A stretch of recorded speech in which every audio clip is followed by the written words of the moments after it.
morning, everyone, and welcome to this Perth County Council meeting for Thursday, March the 6th. Calvin officially called this meeting to order. I asked the clerk to note our starting time is 9:01. Joining us via Zoom today are Councillor Duncan and Councillor Kaysenberg. Good morning, fellows. Morning. At this time, I'd like everyone to bow their heads for a moment of reflection.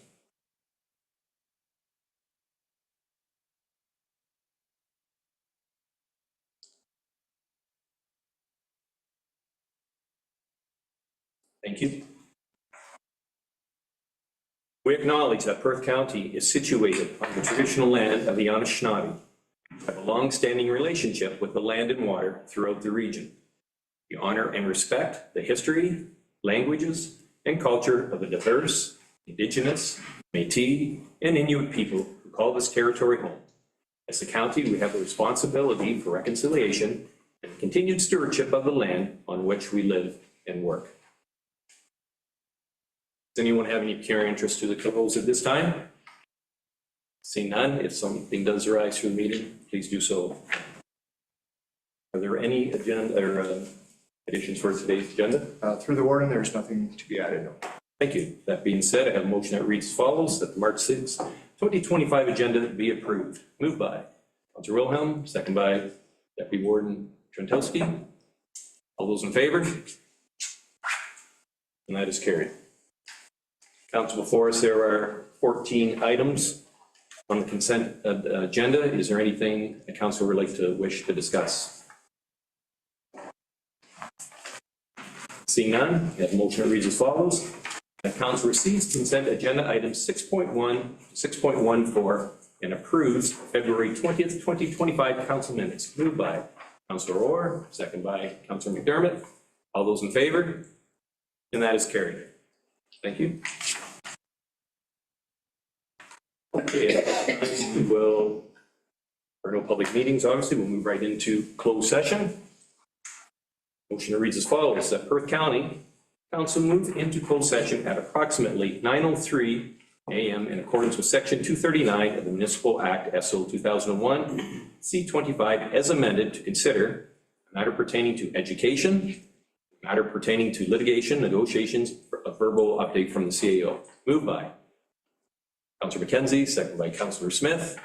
All those in favor? And that is carried.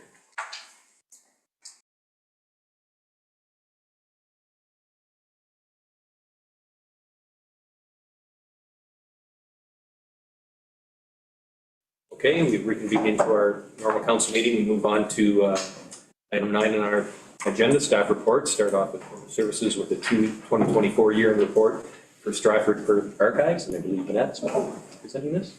Yes, so Ms. Felton is out of the office. I'm happy to take back any questions that you may have regarding this report. Questions to pass on? Comments? Seeing none, I have a motion that council receives the 2024 year in report for Stratford Perth Archives report, and that council approves the report for submission to the Municipal Shared Services meeting of March 20th, 2025. Moved by Councillor McDermott, second by Councillor Agates. All those in favor? It's carried. Thank you. Next, we have POA Court Services 2024 year in report, MSSC. Welcome, Vicki.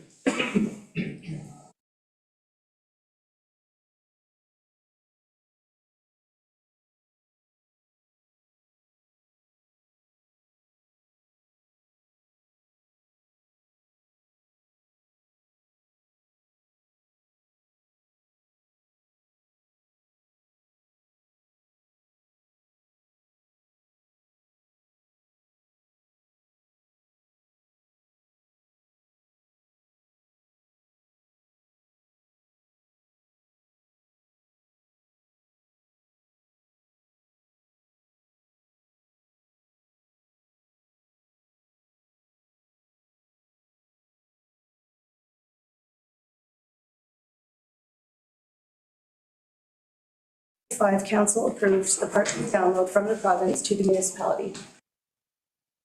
The report shows the 4-year comparisons for charges filed and fines collected. Revenue is much higher than anticipated for 2024, with some large fines all being paid in the first half of 2024.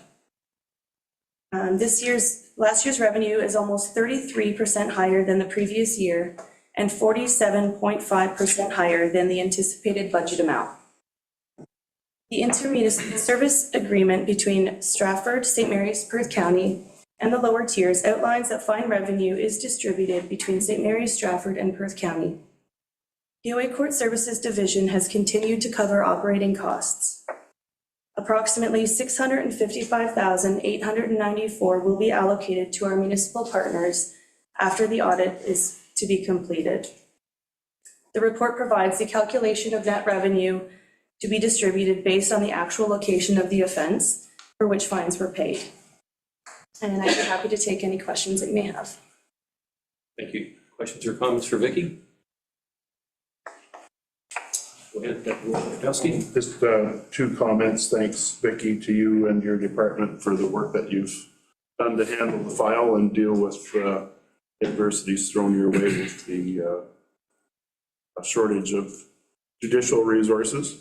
I guess in days coming up, what's the procedure if we do find that judicial resources do run short again, then what's the procedure to address that? Through the warden, like previous years, like I did an incident report, sending it through to the Ministry of the Attorney General. We're kind of in their hands. They did hire 10, which are in our region. We're being offered blitz dates right now. I don't foresee it being a problem in the near future, maybe down the road again, but it's looking up definitely right now. They have a full complement and we're being offered blitz dates again, so. Okay, thank you. Anyone else? Seeing none, I have a resolution that reads, the council receives the POA Court Services 2024 year-end report or MSSC report, and that council approves the report for submission to the Municipal Shared Services Committee meeting of March 20th, 2025. Councillor Kasenberg, can you move that? And second by Councillor Duncan. All those in favor? That is carried. Thanks, Vicky.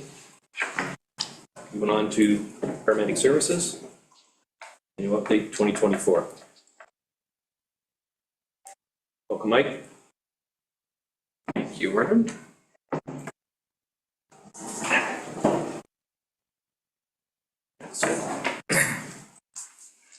Also through the Warden, this is our annual report that we do and that we present to the Municipal Shared Service Committee. And so I'm presenting here today to Council. I will just provide some of the highlights and then open the floor to any questions. So one of the, a couple of things that I did put in there, we talked about some of the accomplishments of last year and some of the things that we're moving forward to this year. And one of the big accomplishments last year was to focus on getting things back to whatever the new normal was post-COVID. And in doing so, we looked at things like employee wellness, we looked at things like our deployment plan and making sure we're moving vehicles around to support the community the best that we can and those sorts of things. And then looking into this year and 2025, we deferred, we were going to start our primary strategic plan at the end of last year. And based on results that we had returned from consultants, we decided that we could do it in-house with some of the support of Medivie Health Services at a cost savings. And so we're looking at doing that this year. So that will be one of the projects that I'll be leading. We'll be working on standardizing dashboards with the First Watch program, which is a business analytic tool. And we're currently doing that. All three deputies are supporting that. We'll be looking at continuing to build the resiliency and mental health of our staff. We'll be implementing the Zola defibrillator program and rolling out our new defibrillators this year. We talked last council about narcotic control. We're going to work on managing sick time for our staff so that we make sure that we're both supporting staff and managing its usage. We'll be working on negotiating a collective agreement this year. So we'll be back to council at the end of the year. I'm predicting to look for a mandate in terms of moving into our negotiations and continue with hiring strategies and that have been fairly successful, like last year where we actually bring students in for the community colleges. They are trained with us and then they become our employees. And so we're going to continue that fast track program. Some of the statistical highlights is that we responded to 11,500 calls last year, specifically 555. And while we were doing that, like I was talking about deployment plan, we've also reduced the movement of our vehicles by 32%, which actually saved 44,000 kilometers. So even though we've gone up in calls, we really focused last year on understanding how our vehicles are moving around, and we've accomplished that. We'll continue to look at that, but also making sure that we maintain response times. So annually, we also bring a report to council at a certain point in time throughout the year to talk about the response time performance plan, which is a provincial mandated requirement that all municipalities have. And so we haven't changed since I've been here in the last 5 years, any of our targets. And so this year we met all of our targets with our new deployment plan, with also one of our busiest years that we've had. Now, having said that, there's always the caveat. You'll see in the VSA category and CTAS 1, there's higher fluctuations, and we would expect that because the sample size is so low. It just depends on where those calls are. We do our best, but we have a rural system in the community, and so it's going to take longer to get ambulances to rural calls than sometimes to the urban calls. But notwithstanding, our final numbers are there. Offload delay is something that we continue to focus on. As council is aware, we have implemented an offload delay program that's funded through the provincial government, and we've reapplied for further funding for the next year because we feel that it's working. It only was implemented because of when it was announced that we were going to receive the funding was late in the year. So it was implemented in December. We had took November to get our contracts and policies up and running, and within a month we had it up and running. And then we have noticed though throughout last year that collectively our hospitals have provided a quicker turnaround for ambulances than in the past, and our rural hospitals that are not like our St. Mary's and in Listowel, we saw a slight increase in terms of the length of time that our ambulances were in those facilities, and we'll continue to work on that and make sure that we are as quick as possible. Our reaction times are something that we look at annually and something that I've reported on in the past. And so this year we looked at the average reaction time. So that's the time paramedic is notified of a call and the time that they're actually moving towards that call, in the ambulance, ready to go, boots and jacket on, all of that stuff ready to go. And so we, on average, we're under a minute. We want to see that. We want our 90th percentile to be under 2 minutes, and it is as well. So it's not reported that way on this particular report, but we want to look at those long-term trends. And as you can see, we're on target for that. Patient care audits, we're meeting all criteria in terms of doing the number of patient care audits.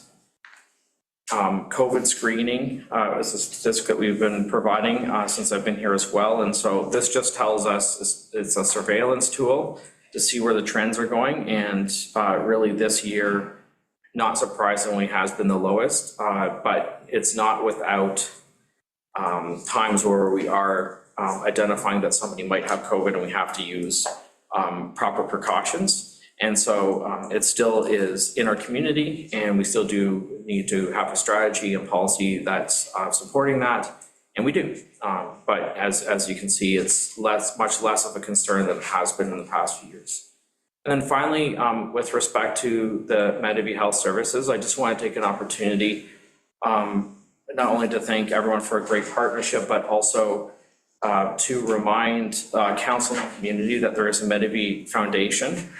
And the Medivie Foundation focuses on things like post-traumatic stress and mental health, active living in the community, healthy food and food security, youth's mental health and scholarships. And so there's opportunities for persons within our community to apply for funding for different programming. And it's something that is in this report, and there's a link to the website, and we'll explain how to apply. And there's a business cycle that you need to meet, but I just wanted to take an opportunity to remind everyone of that, and that's something that we can do.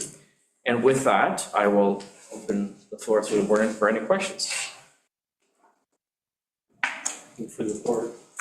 Council, any questions or comments for Mike? Seeing none, the motion reads as follows. The council receives the paramedic services annual update 2024 municipal shared services MSSC report, and the council approve the MSSC report to be presented during the March 20th, 2025 MSC meeting. Moved by Councilor Orr, second by Councilor McKenzie. All those in favor? And that is carried. Thanks again. Thanks for that. Moving on to Public Works.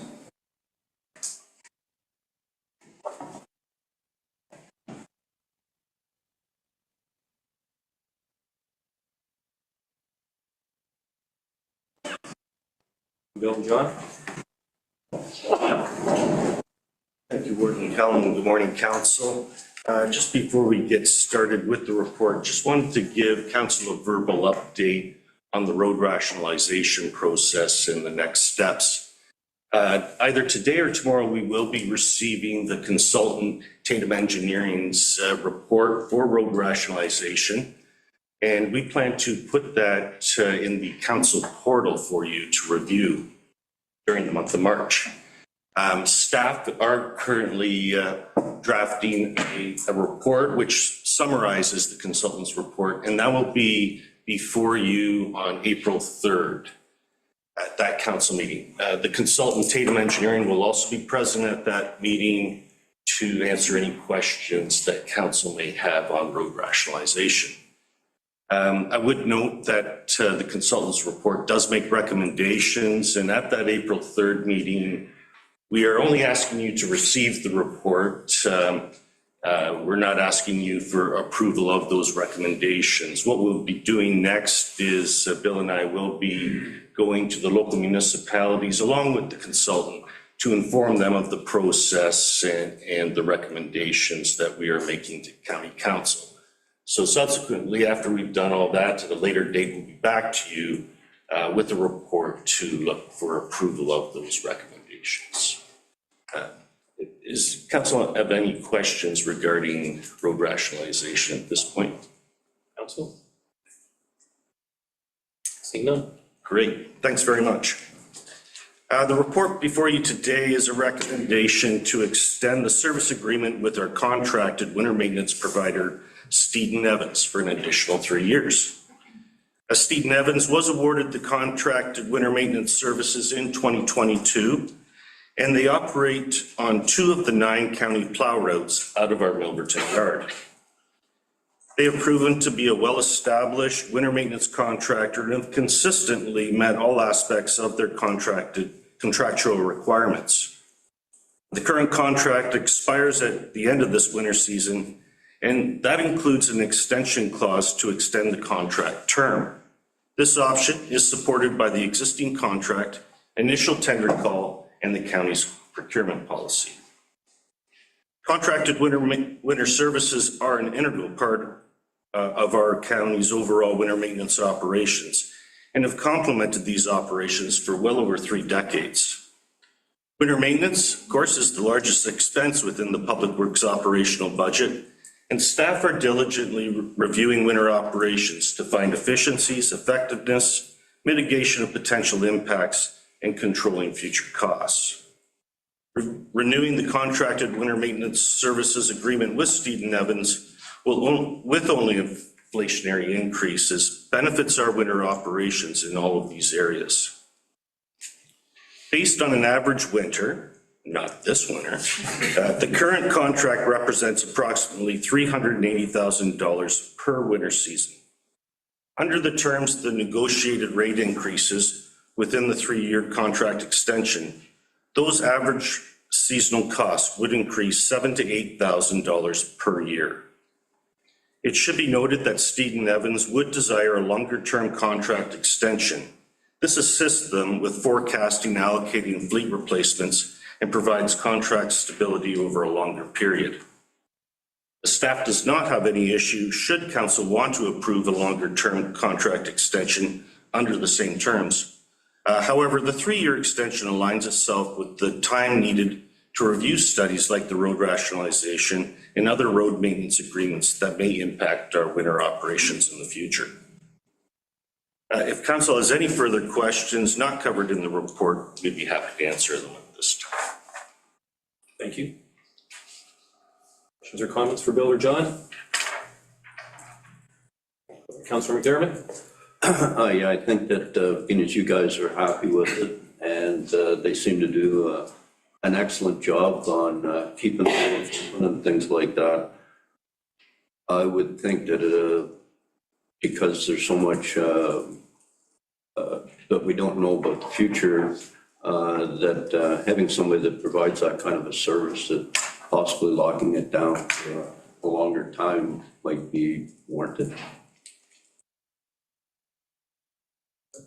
Through the word, as we said, we would have no issue should council want to extend that for a longer period of term. I know Steed & Evans was looking for a 6-year term. We would, if council only decides to go with a 3-year contract extension, we would include another clause within that contract agreement to allow us to negotiate a further extension in the future after that 3 years. Councillor Wilhelm? I would agree with Hugh on this, that 5 years shouldn't be a problem. The only concern I would have is are any of these routes implemented in the road rationalization report? So that would be my concern of going with 5 years. Councillor Duncan? Thank you. Through you, Warden. Just a question, John. In the contract, what is our time period when we pay our standby? When does that start and when does that end? Through the warden, our winter season is sort of defined by law. It starts on November 1st and then ends on March 31st of the next year. Thank you. Anyone else? Councillor Orr? Just in the report here, it does state there's very little difference between the plow route if it's serviced by internal resources or contractors. Would we ever consider adding more routes to it only because our fleet reserve is a little low? Is that, you don't want to enter into that now, or? Through the warden, that's a good point that you do bring up here. With our winter operations have pretty much remained the same over the last 20 years. So we've tweaked things a little bit. We've had to make adjustments to conform to increased regulations and, for instance, driver hours and minimum maintenance standards. But overall, they haven't greatly changed in that 20 years.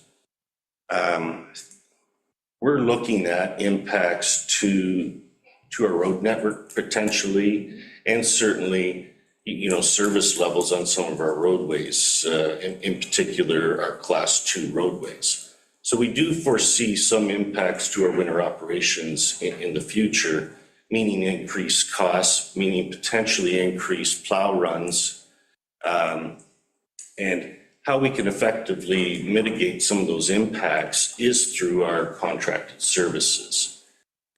Adding fleet units in-house does not make a lot of sense in this case, just from a fleet utilization, number one, and then a labor standpoint from another. So it's very important that these contracted services remain within our operations, and they're very effective. Okay. Anyone else? And just through the warden, I know we would like to keep these service agreements in 3-year intervals. So if council would like to further extend this, it would be for an additional 6 years. Or you're welcome to approve that for 3 years. And again, we would include a clause in that agreement allowing us a further extension after the 3-year period. Thank you. Councilor Chairman? When we put that out to tender, they were the only people that tendered, right? Through the warden, we did receive 2 submissions. One being Steed and Evans, which was a complete submission. It met all the requirements that we were looking for. The other submission was our previous winter maintenance contractor, who was excellent in their own right over their years of service. However, they could not meet all the requirements of the tender call. The resolution in front is a 3-year extension. Councilor McDermott, you had some, maybe wanted to change it to 6 years, or council's appetite? No, I would like to change it to 6 years. I mean, basically, we're down to about one person that can, or one contractor, and that might change in the future. As for now, we've got one contractor that can meet the level of service we want. And if it helps them in the future plan for replacement of their equipment, I would just like 6 years, because it seems like it's going to be a hard market to find somebody to replace them if they decide they don't want to do it anymore. Comments? Councilor Higgins? If we're gonna do that, I'd like to see it go back to staff and bring forward again, because our 6 years, are they gonna use the rates for 6 years that are here now, or are they gonna go up?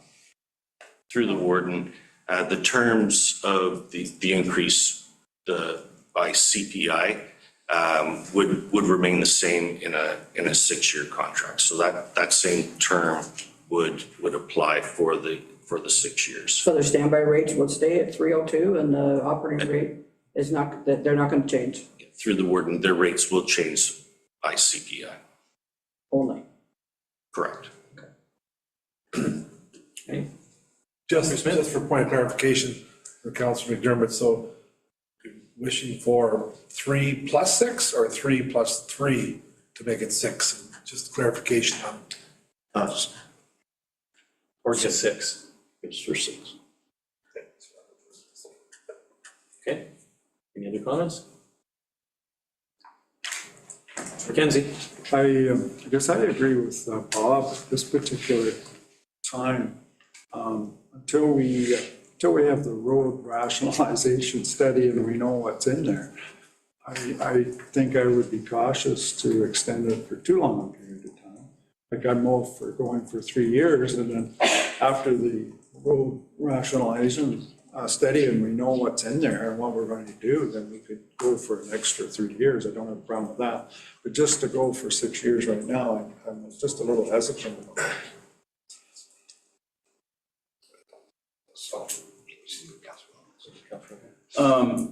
Further to Councilor McKenzie's comments, perhaps we could defer this until we see what the road rationalization report says.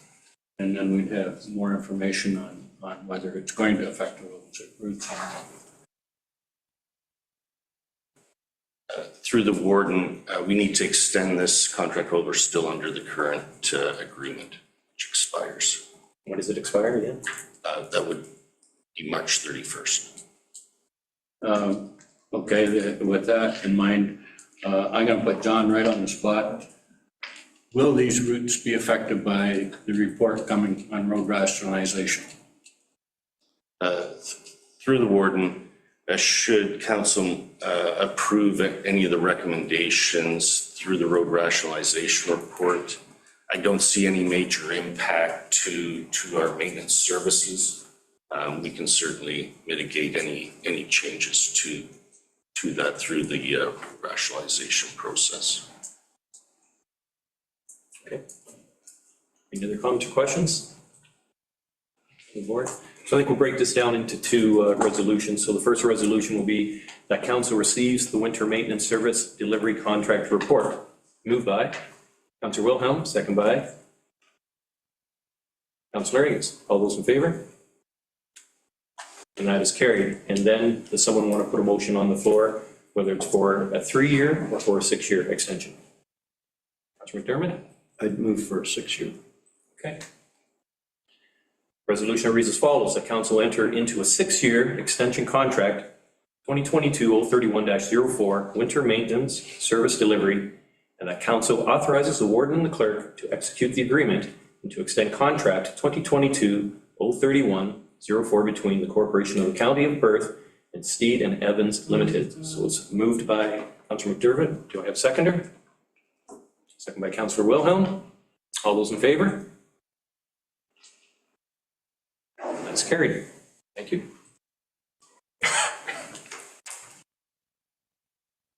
Thanks, gentlemen. Thank you.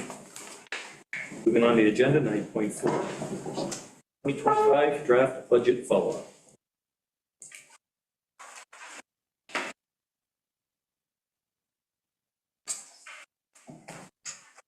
Welcome, Corey.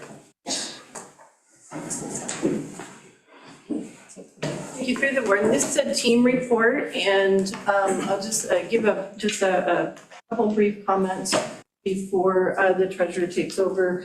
The report provides a background on the annual budget process.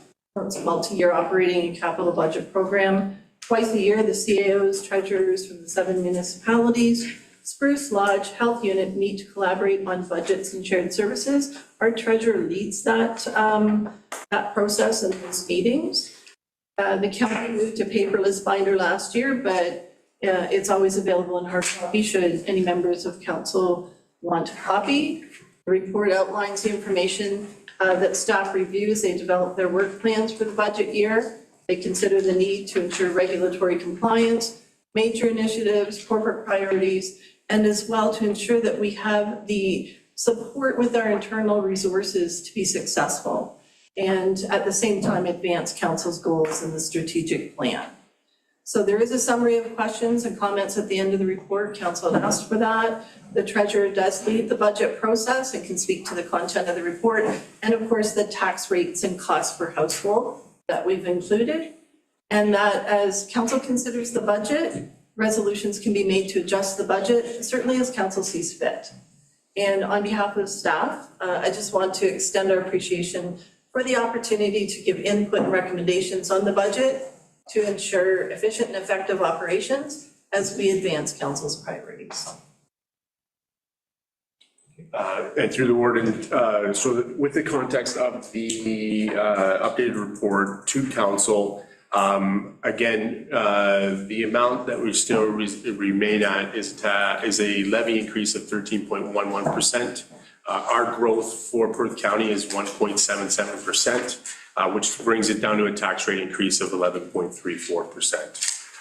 Again, on a median typical single detached dwelling, 282,000 based on 2016 values, represents about an increase of $103.32 from the 2024 taxes. That is essentially where we're sitting currently. I'll pass it over to the warden for any direction and how to proceed. Thank you, Corey. So you've all had time to read through this report. You have the time to submit your questions or comments or concerns. Does any councillor wish to ask any more at this time, or would like to put any motions on the floor regarding your questions? I'm open. I'm not just going to go around the table. If a councillor wants to step up, that's their prerogative. I certainly would like to see is the 75,000 for the facility audit taken out. As suggested, it could be held off for the 10-year cycle. And there's a few other reductions in there, but overall, unfortunately, with what I see coming that's unforeseen, I believe we need to see this budget at 9.5%. We cannot continue at double digits. Okay. I take it at this time you're making a motion to take that out of the budget? Yes. Okay, so I have a motion on the floor by Councilor Wilhelm. Do we have a seconder to make that? Second by Councilor Aurora. Any discussions regarding this? Deputy Warden Trentowski? What's the, so when would the next facility audit take place? My question to staff. It would be 10 years, which I believe would be 2027. Councilor McDermott? Excuse me, is there any liability associated with going that long before we have another assessment? John? Through the warden, it's been recommended here with the question asked. It nicely aligned if we did it in this year with the renewal of our asset management plan. However, given that most of our facilities are not really public, nor are they recreational, I think the risk to the organization by doing a 10-year cycle or delaying this till 2027, those risks can be mitigated. And I think the more important thing is that council acknowledges the importance of these condition assessments, whether it be facilities, roads, bridges, and culverts. That condition data is imperative and very important to our asset management plan, our future planning, and capital budgets. Councilor? Is there any way if we took that out right now that Corey could figure out what our tax rate would be? I was supposed to ask that question. Yes. Can you do that on the fly or have to bring it back? So through the warden to Councilor Orr's question, $75,000 impact on a capital budget has no real impact on the overall increase. We speak about capital levy requirements. Deferring a $75,000 amount for 3 years isn't a significant adjustment over the capital budget. What we would be looking for is probably long deferrals of millions of dollars to help in relation to the 10-year capital plan, which everybody has available to them. A $75,000 adjustment for 3 years would have no impact on the overall impact that is provided before you today, as recommended by staff. Councilor Higgins? I'd like to wait and see. I have a few things that I'd like to bring up too and take out, so it may have an impact by the time we're done. I realize what you're saying with the 75,000. To me, every little bit helps here. So I think that by the end of this day, I hope that you can have a figure for us to show us if we can come up with enough stuff or what's going to happen here. So I think it needs to be taken into consideration. Thank you. Deputy Warden Trentowski? Yeah, through you, Warden, just a question for John again. I'm a little confused with your response on the audit facility. So that 75,000 that's currently allocated, that includes bridge and road condition assessments or not? Through the warden, no, this is just specific to our facilities. Okay, so there's a separate, okay, that was my understanding. I just wanted to make certain. Thank you.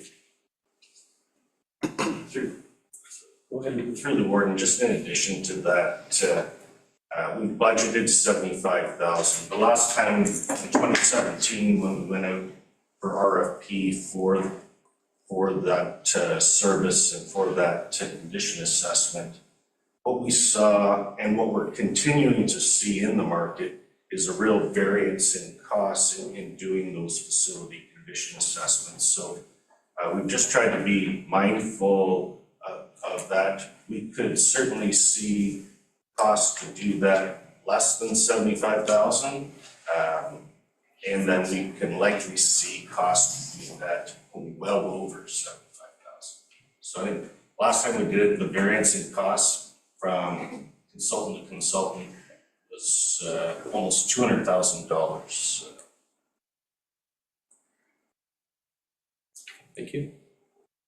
Any questions or comments?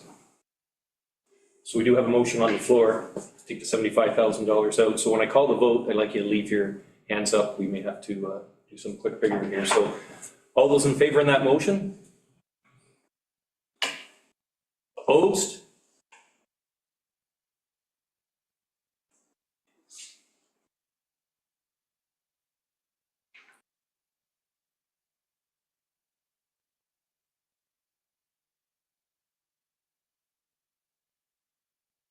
It's 10, so 8 to 10.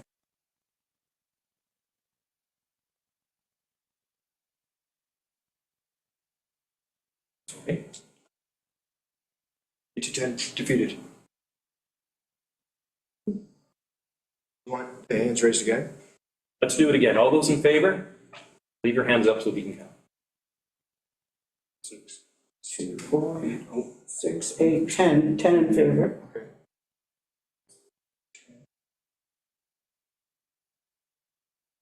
And opposed? 6, 8. Okay, 10 to 8. That's right, okay. It's opposed? Okay. So it's 10 to 8 passed. Correct. Carried. Everybody. Okay. There's one. Moving on.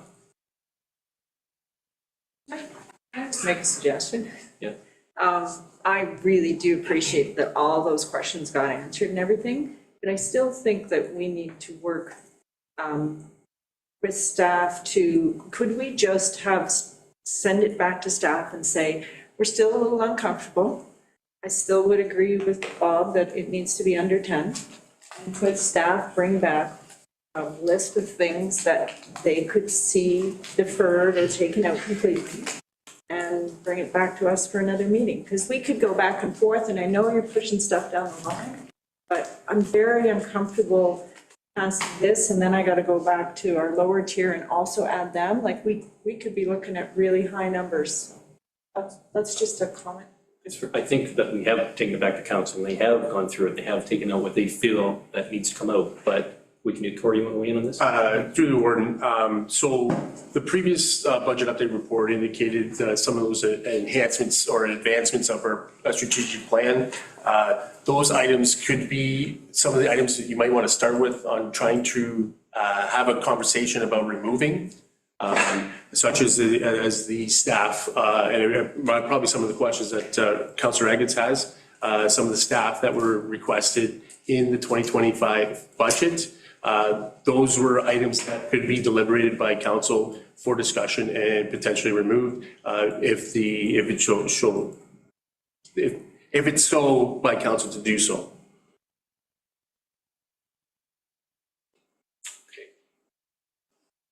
Councillor McKenzie.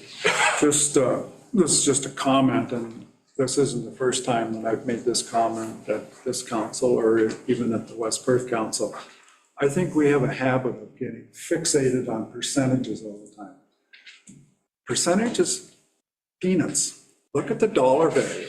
And I'm looking here, for example, Perth East, local tax rate increase of 4.85% is $69.41 a year. So 5%, that's less. If you double that, you got to compare apples with apples, I think. We can certainly look at neighboring municipalities have an increase of 3.63%, which works out to $130.48 per household. Another municipality was a 6% increase, 6.03, works out to $309 per household. So, you know, at 11.3, I think is the figure that you started with here, is 103. So you got to compare numbers. I think percentages is very misleading, and you look at the dollar value and then make your decision from there. Good comments. I agree 100%. I've said that all along as well, Councillor McKenzie. Councillor Eggets. I guess it's my turn here. Just further on what Walter's saying, Perth East amounts are wrong. I'm very appalled that we have published numbers here that aren't correct. If we go back to my statement from our report that we got at Perth East Council on January 14th, actually a single household is $78.25. So I'm not sure where staff got their numbers. I'm not I'm not impressed that they aren't correct. I talked to my treasurer and our CAO, neither one of them said that anyone contacted them. So I agree with Walter, we need figures.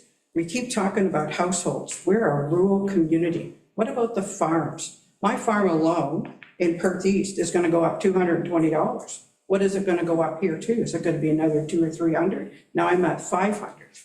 So, no, percentages mean nothing to me. I want actual dollars. But moving on, and we got percentages, and I wanna know if I figured this out right. We got percentages of what the extra staff are going to cost us. We didn't get the dollar figure. So we got 0.3%, 0.12%. So I take 0.12% of 25 million. Is that how I come up with the figure? But when I do that for the administrative assistant, I only come up with 30,000. You do 0.12% of 25,123,337, 30,000. I know we're not going to get an admin assistant for 30,000. But so maybe you can give us the correct figures. So through the warden, to the items within the report related to the increases for the member municipalities, it removes the special area tax component. Since there is only special area tax components in 2 of the 4 municipalities, we're trying to compare apples to apples to remove that component of that. So if you remove the special tax area component, that is the increase. And also in West Perth, there is a special area component as well that is impacted by for example, in Perth East, I believe it's the banquet hall, only 2 wards out of all the wards pay that. And that is melded in with the percentages that was reported to at the local level. So since we have 4 lower tier municipalities, I tried to remove those type of special items so we can look at apples to apples versus apples to oranges. And that's essentially the difference with respect to those amounts. West Perth would be slightly different as they do have special area as well. As for the items within the budget, the item indicated by Councillor Eggetts is a overhead component. Removing that item does provide savings to our partners because of the cost allocation apportioned. If you, again, refer yourself back to the February 6th budget update, it provided an amount of the impact, what the levy impact is, and then the percentage impact. So for example, the administration position was $52,000, but the actual impact to the levy is only 25 because of our partners, essentially paramedics and public works. And paramedics as being a shared service, Stratford and St. Mary's do receive that savings of removal of that item because it is part of that shared service. Before you continue on, so we've already taken 75,000 out, that's done. Councilor had some concerns, maybe we'll bring it back. Do we want to continue what we're doing here with your concerns and what you would like maybe to take out or discuss? I have a couple of specific things I want taken out first and looked at, and then it can go back. So I guess the first one that I would like taken out is the administrative assistant for the CAO. I don't think that we can keep getting more staff and more staff. So I move that that item comes out. And that was for how much again? 52,000. Sorry? $52,050. Councillor Eggetts has put that on the floor. Do we have a seconder?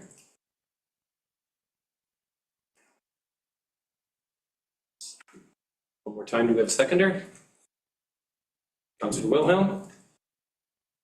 All those in favor? Hands up, please. Opposed? I will be defeated. Okay. Then the second one I think that should come out is the $20,000 for the process review and efficiency projects. I'm just not even sure what that all entails, but we want to reduce the budget somehow, we've got to take some things out. So I'm, But that's, Page is that? oh, page, well, this is the most convoluted budget I've ever seen to try to figure out. I keep going back to the line by line items that we have. And so you have to go back into the line by line, and it's in the CIO's, I believe it's special projects. I found this budget process very, very onerous, I spent half my night last night flipping back and forth looking. Maybe we need to go back to a printed copy where I can see everything at once. It's under special projects, under the CIO. 30,000. And I think we got an explanation one of the dates when I asked what that was. And it was KPMG, I believe. okay, I believe the CEO will speak to this. So through the warden, in the CO's budget, you have $20,000, under special projects, it's broken down into two things. $20,000 for process reviews, that would be guided by information that was put forward by KPMG on improving some of our efficiencies internally through formal process reviews. The other, so there are process reviews in finance area that we would be looking at, and that would be automating manual processes through technology. And it is some training of the staff to make sure that any process reviews that we're able to do ourselves, we can. We have done process reviews where it relates to services that go beyond upper tier to lower tier. For example, in the planning department, the 1 year we used some of that money to do that. We know that in order to run a lean organization and to advance the most for the resources that you have, we need lean processes. So that's what that's for. Every year we look to do some process review, whether it's in-house where we don't need consultant assistance, and sometimes we do, depending on what process review is. The other 30,000 in that bucket relates to a communication strategy. So that was estimated between 20 and 25 worth of consultant assistance, and then at least 5 for training the corporate staff on that, which would also include crisis communication. So that's what those two components are of the CAO's budget for special projects. Thank you. Okay, so you'd like to make a motion to take that 20,000 out? Yes. Okay, so Councilor Reagan said made the motion. Do we have a seconder? Councilor Smith? All those in favor? Your hands up.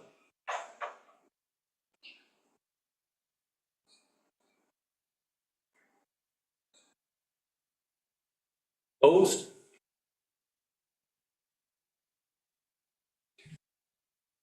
And that's defeated. I'm not sure how we're gonna get it down below 10 if we're not willing to take anything out. But the third one I want to move is that we take out the 30,000 for the corporate communication project. Okay, Rhonda has put that on the floor. Do we have a seconder?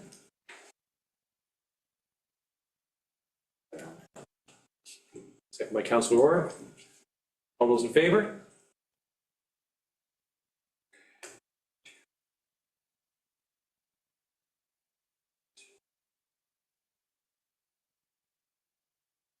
Opposed?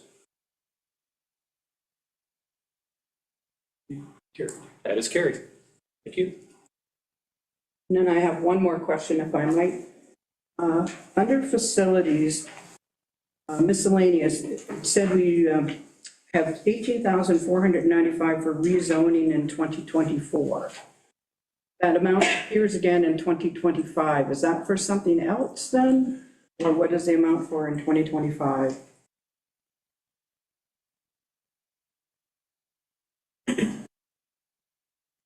Through the warden, and I can't speak for 2025 at this present time. When you see that line item, miscellaneous expenses, those are for miscellaneous expenses over our entire portfolio of facilities. In particular, in 2024, we spent in around that on 24 St. Andrew, for legal costs and rezoning costs for that particular facility. I'd have to go back and review each line item under miscellaneous expenses for each facility to better inform council of what that is included in 2025. Okay, thank you. So you're making that motion, obviously, to take that out? Councillor Higgins?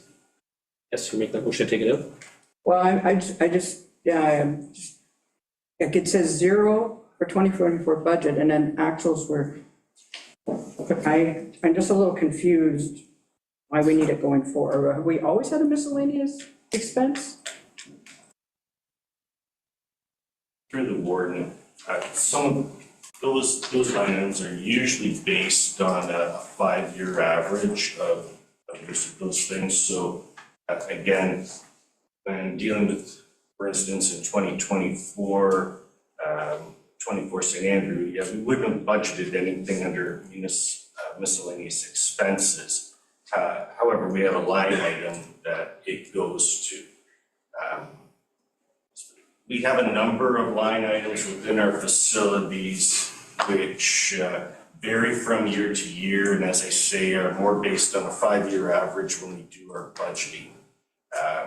You will see from year to year that the actual costs in some of those areas do vary from the projected actuals at the end of the year. But overall, it's an average of those expenses.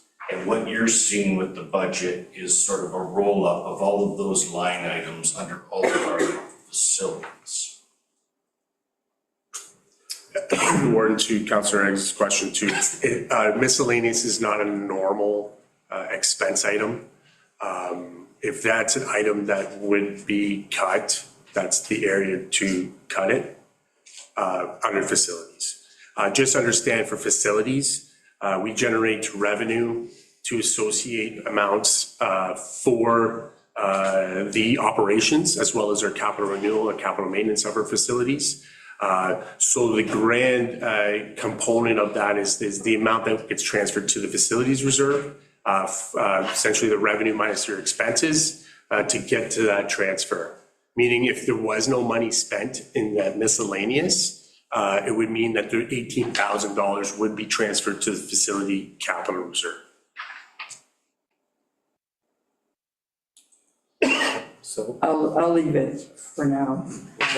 But I do concur with Councillor Orr. I think we need to send it back to staff. I think we need to have staff find some more spots where it can be lowered.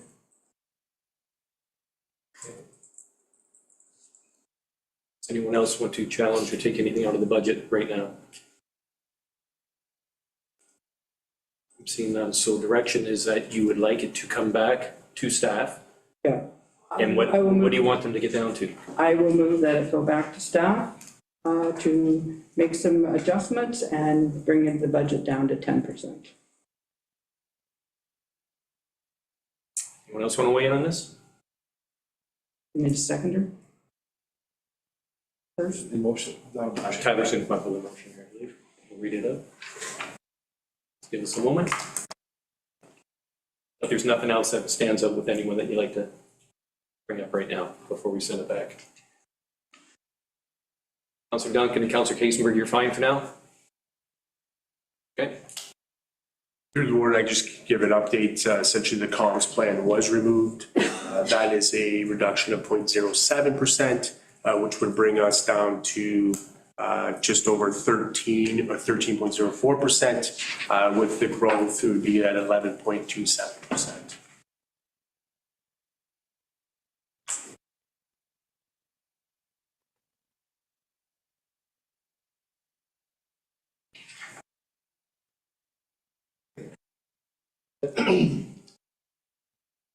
So through the warden, we'll take in receiving the report as well at the same time, so that council receives the report titled 2025 draft budget follow-up. The council refer the 2025 capital and operating budget back to staff to prepare a report on potential cuts to achieve 10%. So it's moved by Councillor Higgins, second by Aurora? Go ahead. Through your word, Wojciechowski? could we modify the motion to include the dollar figure as well? Yes. 10% and then i.e. How much is that in dollars? I would like that placed. So through the warden, to get us to 10%, it was approximately about $300,000. We have removed approximately 16,000. So then you will need $284,000 reduction. Yeah, on the levy, not as a item, a dollar for dollar member. Our partners receive benefit of a reduction in a overhead service or support service because of paramedics receiving that service and for Stratford and St. Mary's paying into that service. And just an FYI, any item that we're essentially deferring 1 year, we will be adding that percentage to the 2026 amount as a starting point for 2026. Councillor Smith, do you have a comment? Just clarification, I thought through the two motions, we removed 75 for the facilities and then 30 for a review. Is that on 100? Through the word to Councillor Smith's question, the recommendation of staff was that $75,000 impact to the capital budget would not have an impact to the levy. Thanks.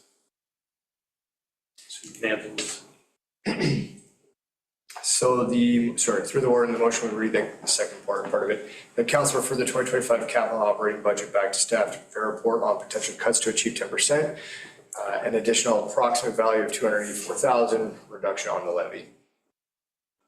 Does that suffice? Yes, thank you. With that? Yes, thank you. Councillor Angus, you're good with the amendment? Councillor Orr, you're good with the second? Councillor Smith? So I was under the understanding at our last meeting that was part of this report was to get into 10%, whatever staff can cut. This is what we get, and now we're gonna send it back again to get more. We've never made a motion. Is that? Through the warden, I can speak to that. So staff don't cut the budget. Staff put forward recommendations for the efficient and effective operation of the corporation at budget time. And so when we do that, the resolution of council was to come back to answer questions. Questions were to come into the clerk, and we've reported back with the response to all the questions so that you can deliberate, ask other questions, adjust the budget as you see fit. So a referral motion back to staff now requesting to bring a report forward for to have a 10% on the levy with a reduction of 284 from today is perfectly in order and fine for us to respond to. Thanks for clarification. Through the word, just some additional information, a reduction of 300,000 on an impact to your municipal, average home in your area would be $13.80 in Perth East, $10.79 in West Perth, $11.65 in North Perth, and $14.40 in Perth South. Okay. Good to know. Councillor McDermott? Yeah, no, I would love it to be at 10% too. But just kicking it down the road and having this stuff show up next year is gonna make it just as hard again. And my overlying concern is I do not want to become Walmart. I don't want to have stuff kicked down the road and then all of a sudden you're looking at 50% tax increase because you kick stuff down the road or you used reserves or you did whatever. So no, I don't like 11.3 whatever, but I also don't want to have things kicked down the road or, at some point then it might be a bigger increase if we don't take care of business now. So just my point. Councillor Kiesenberg? Thank you. I guess. Second, just a little bit delayed. You should be good now. All right. Thank you. You know what I believe in fundamentally is an organization that fulfills its responsibilities and that is effective and efficient. Now, sometimes those two words, those two E words, kind of conflict with each other, effective and efficient, because we can imagine a larger spend and a bigger scope of services. And I think fundamentally here we have to remind ourselves that we're a commissioned government that has responsibilities that many of which are set out by provincial regulation and statute.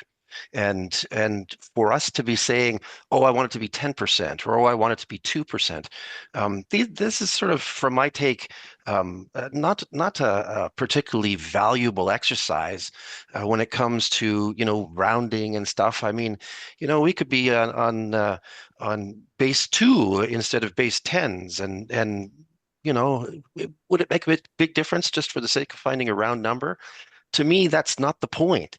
The point is that we must deliver a certain package of services, and some of them we don't have to deliver. And so, when you talk about 284,000, if I was following what our treasurer suggested, I mean, you could easily take that out of economic development because it's not a statutory service. But none of us have a strong desire to do that. And so, we can look at little bits and pieces here and there, some of which, as was demonstrated so far this morning, not relevant to even the levy impact because it's from the capital side of the ledger.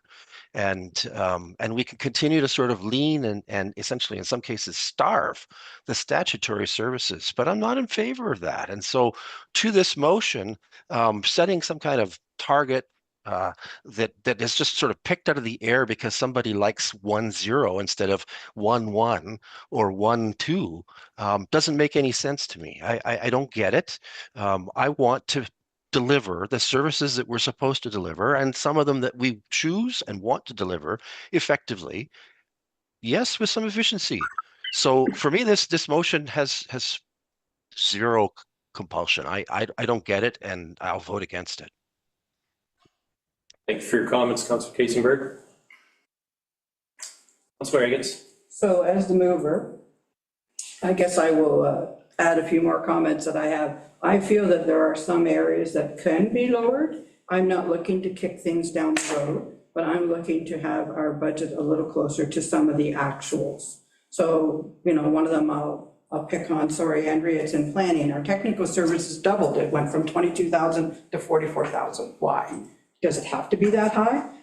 Another one is in the clerk, where professional development went from 8,000 to 13,000. Why? Do we all have to go to the conferences? Do we have to have 10 of us there standing before the minister? I don't think we do. So those are the kind of things that I'm more looking for, that get some of the things closer to our actual. Equipment owned in the county is under fleet is at 48,000. Why can't that be at 25? That's a savings of 23,000. Those are the kind of things that I'm looking for. I'm not looking to, as you said, kick things down the road. There's nothing saying we are going to kick it down the road. If we take it out of the budget, that doesn't mean it automatically comes back the following year. But you know what? If this council is happy with this, I guess I have to accept that. But I'm not. As a business owner, I run my own business. My husband and I are farmers, so I'm considered a business owner.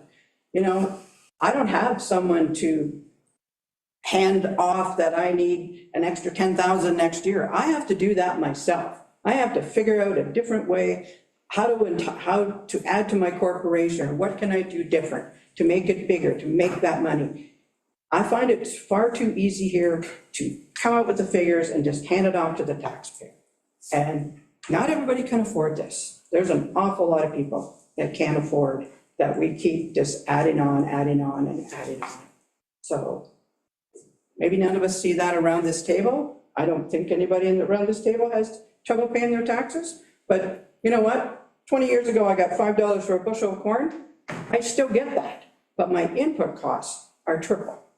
So that's what I'm trying to accomplish. But if no one else wants to do that, then I guess I will accept it. But I'd like to see the budget process change next year, that'll be another thing that's. That'll be another topic that we will. Thank you for your comments. Thank you for your comments, Councillor Kasenberg.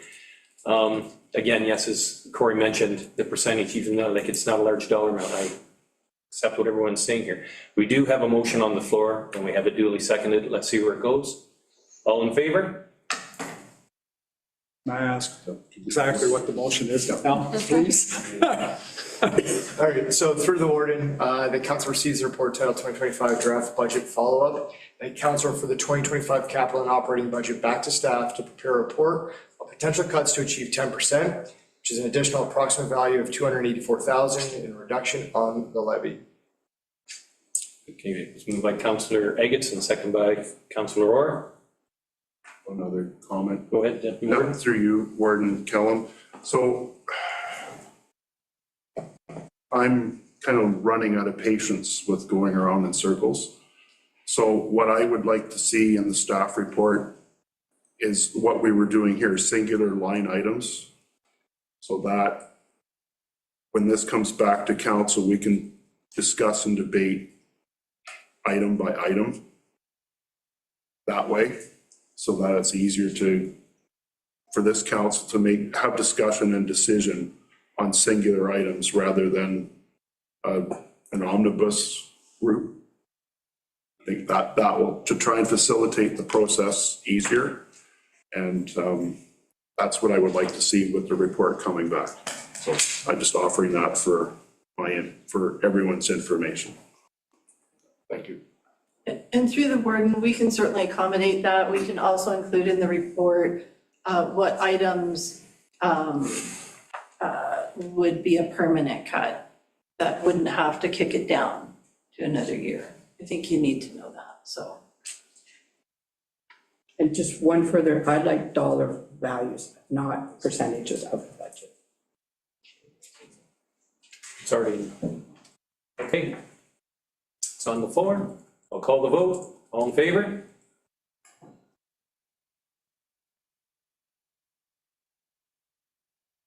Opposed? And that's carried. Thank you. Okay.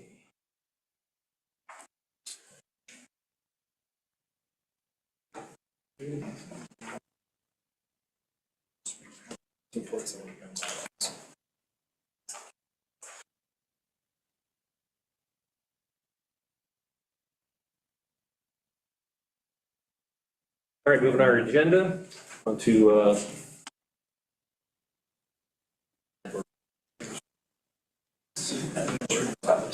okay, so 11.1.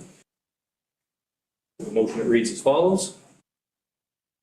Bylaw number 4019, 5 be read first, second, and third time. Finally passes 6th day, March 2025.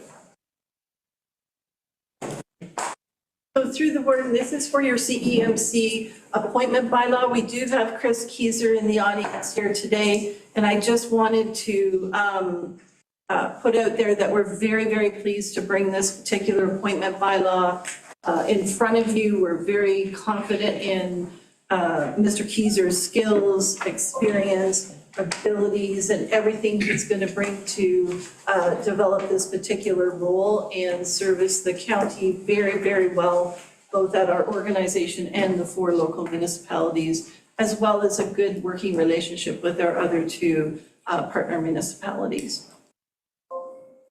Chris, would you like to say anything? Good Warden. Thank you. I'm very excited for the opportunity, once my own personal growth, and to work with the communities that I've been serving for quite some time with the county. I think the other thing I'd like to say is I just appreciate all the confidence that I've received from this group, as well as your staff and our internal staff, and I'm pretty excited to take on that challenge. Very much. Thank you.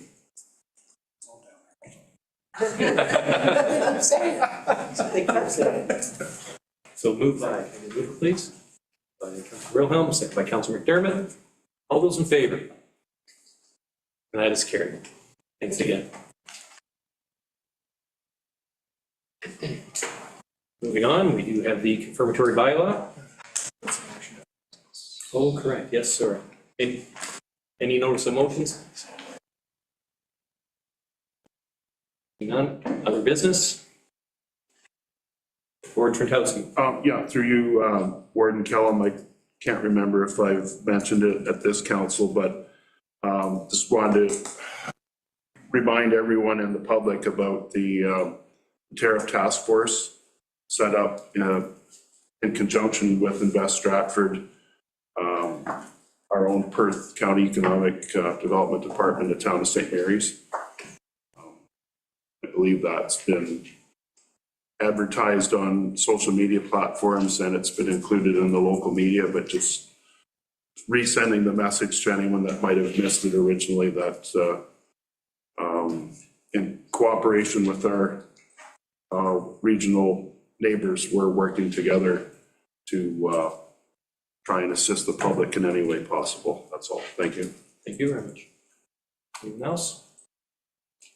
Moving on to announcements. Any announcements anyone would like to make at this time to benefit Perth County? Seeing none, now we will go on to the confirmatory bylaw. Bylaw number 4020-2025, being a bylaw to confirm the proceedings of the Council of the Corporation of the County of Perth. Its regular meeting held March 6, 2025 is read first, second, and third time, finally passed March 6, 2025. Moved by Councilor McKenzie, second by Councilor Higgins. All those in favor? And that is carried. And finally, let the council meeting be adjourned at approximately 11:17 a.m. Moved by Councilor Smith, second by Councilor Pacenberg. All those in favor? That is carried. Thank you very much, everyone. Have a great day.